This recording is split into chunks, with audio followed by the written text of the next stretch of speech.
just silence. It was such an eerie feeling, like 105,000 people just in shock, essentially. So there's this eerie kind of fog over the whole ground. The following week isn't really worth going through as much as Pies fans would love to revisit it.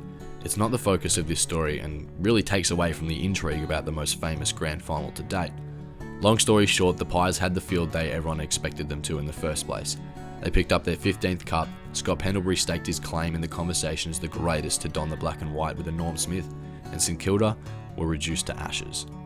The thing that hurt us the most was probably the loss of 2009. So mentally, we were just cooked.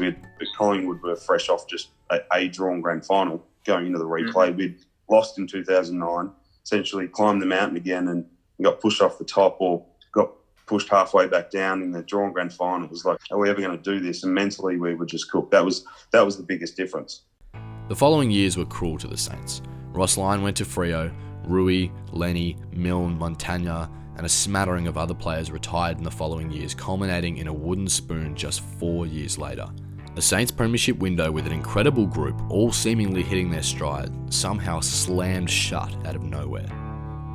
And if you think about it, this dramatic fall-off is what led the Stephen Milne bounce to become such a talking point. People don't talk about Tim Duncan's missed shot in the 2013 NBA Finals because the Spurs avenged their choke in 2014.